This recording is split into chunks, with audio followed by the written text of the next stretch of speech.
Hello everyone, welcome back to my YouTube channel. आज हम करेंगे क्लास 11th की अकाउंटेंसी का चैप्टर नंबर 11 जिसका नाम है book of original entry cash book की इलस्ट्रेशन नंबर 7। इससे पहले मैं आपको इस चैप्टर के सारे प्रैक्टिकल क्वेश्चन और इलस्ट्रेशन नंबर 6 तक करा चुका हूँ। आज हम इलस्ट्रेशन नंबर 7 करेंगे।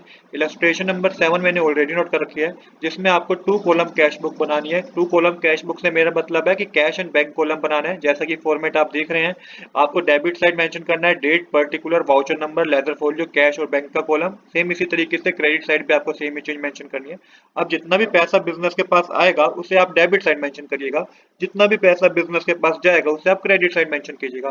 तो सबसे पहले 1 अप्रैल 2016 को आपको गिवन है कैश इन हैंड गिवन है 16,500 का और बैंक ओवरड्राफ्ट गिवन है 13,200 का। आप कैश इन हैंड गिवन है तो डेबिट साइड मेंशन कीजिए 2016 1 अप्रैल लिख के मेंशन कीजिए टू बैलेंस ब्रोट डाउन, और कैश के कॉलम में 16,500 मेंशन कीजिए। अब जो बैंक ओवरड्राफ्ट गिवन है ये आपको क्रेडिट साइड मेंशन करना है 2016 लिख के, अप्रैल 1 लिख के। यहाँ पे आपको by balance brought down mention करना है और 13,200 आपको क्रेडिट साइड मेंशन करना है। इसके बाद 5 अप्रैल की ट्रांजैक्शन है कैश सेल। तो बिजनेस में कैश में सेल हुई है, मतलब कि पैसा आया है बिजनेस के पास। तो अप्रैल 5 लिख के मेंशन कीजिए टू सेल्स अकाउंट कितना अमाउंट है, 17,000 रुपीज का अमाउंट है, तो कैश के कॉलम में लिख दीजिए। फिर 7 अप्रैल की ट्रांजैक्शन है कि परचेज करा है बिजनेस ने 12,200 रुपीज का और paid by cheque in full settlement. तो देखिए यहाँ पे क्या हुआ है कि परचेज तो बिजनेस ने करी है 12,200 रुपीज की, बट हमने चेक के थ्रू पेमेंट करी है 12,000 रुपए की। तो यहाँ पे बिजनेस के पास से पेमेंट गई है, तो ये आपको कहाँ मेंशन करना है, क्रेडिट साइड मेंशन करना है। अप्रैल 7 लिख के मेंशन कीजिएगा बाय परचेज अकाउंट, और 12,000 रुपीज का अमाउंट आप बैंक के कॉलम में मेंशन कीजिएगा क्योंकि चेक के थ्रू पेमेंट गई है। इसके बाद है परचेज फर्नीचर फॉर कैश। तो परचेज करा, अगेन फर्नीचर परचेज किया है तो पैसा गया होगा बिजनेस के पास से, तो क्रेडिट साइड ही मेंशन कीजिएगा अप्रैल 9 लिख के बाय फर्नीचर अकाउंट, और 10,000 रुपीज के अमाउंट को आपको कैश के कॉलम में मेंशन करना है क्योंकि कैश में पेमेंट करी है।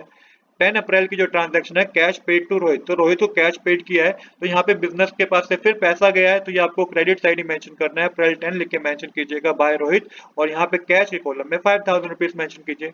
अब 13 अप्रैल की ट्रांजैक्शन है कैश सेल हुई है बिजनेस में। अब कैश सेल हुई है बिजनेस में, तो बिजनेस के पास पैसा आया है, तो यहाँ पे अप्रैल 13 लिख के मेंशन कीजिएगा टू सेल्स अकाउंट कितना पैसा आया बिजनेस पर, 4,500 रुपीज का अमाउंट आया है।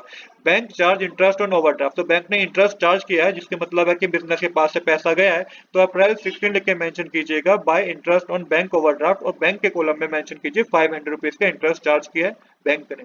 इसके बाद है डिपॉजिट इनटू बैंक। अब देखिए बैंक में हमने पैसा डिपॉजिट कराया तो दो इम्पैक्ट होंगे, एक तो हमारे पास बैंक का बैलेंस बढ़ जाएगा और कैश हमारे पास कम हो जाएगा, तो इसकी कॉन्ट्रा एंट्री होगी। तो सबसे पहले डेबिट साइड मेंशन कीजिए टू कैश अकाउंट लिख के बैंक के कॉलम में अमाउंट मेंशन कीजिएगा 7,000 रुपीज, क्योंकि हमने बैंक में पैसा जमा कराया तो बैंक का बैलेंस इंक्रीज हो गया।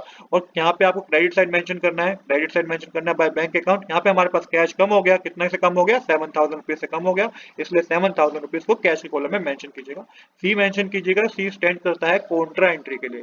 इसके बाद है paid telephone bill by cheque. तो टेलीफोन का बिल चेक के थ्रू पे किया गया, तो बिजनेस के पास से पैसा गया है, तो क्रेडिट साइड मेंशन करेंगे अप्रैल 20 लिख के bye telephone expense account 600 rupees mention कर दीजिएगा।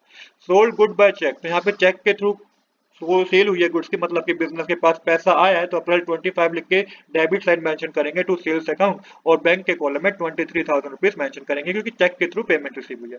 29 अप्रैल की ट्रांजैक्शन है withdrew from business for personal use. तो पर्सनल यूज के लिए कोई गुड्स बिजनेस से विड्रॉ किए गए हैं पैसे 1,000 रुपीज, तो बिजनेस के पास से पैसा गया है, तो अप्रैल 29 लिख के बाय ड्राइंग अकाउंट लिख के आपको कैश के कॉलम में मेंशन करना है 1,000 रुपीज। और लास्ट ट्रांजैक्शन है इंटरेस्ट कलेक्टेड बाय बैंक। तो इंटरेस्ट कलेक्ट किया है बैंक ने 2,500 रुपीज का, तो 2,500 रुपीज का जो इंटरेस्ट कलेक्ट किया है बैंक ने, तो एक तरीके से बिजनेस के पास पैसा आया है, तो ये आपको डेबिट साइड मेंशन करना है। डेबिट साइड मेंशन करना है आपको अप्रैल 30 लिख के टू इंटरेस्ट अकाउंट, और बैंक के कॉलम में 2,500 रुपीज मेंशन करना है। यहाँ पे आपका डेबिट साइड का बैलेंस ज्यादा होगा क्योंकि लास्ट ट्रांजैक्शन थी, तो डेबिट साइड का बैलेंस ज्यादा है। कैश का बैलेंस टोटल करेंगे तो 38,000 रुपीज होगा, और बैंक का टोटल 32,500 रुपीज होगा, जिसमें से आप कैश का टोटल करके माइनस करेंगे तो अप्रैल 30 लिख के आएगा बाय बैलेंस ब्रोट डाउन, और अमाउंट के कॉलम में 15,000 आ जाएगा। सेम इसी तरीके से बैंक का टोटल करके आप 32,500 में से माइनस करेंगे तो 6,200 आएगा। तो यहाँ पे हमारा ये कंप्लीट हो गया है। अब क्या करना है आपको, आपको यहाँ पे डेबिट साइड 1 मई लिख के आप मेंशन कर लीजिएगा टू बैलेंस ब्रोट डाउन, और ये बैलेंस आप अमाउंट ऑफ कैश और बैंक के कॉलम में मेंशन कर लीजिएगा। तो यहाँ पे क्वेश्चन हमारा कंप्लीट हो गया है। आज के लिए इतना ही। I hope you like this video. If you like this video please do subscribe this channel. Thanks for watching.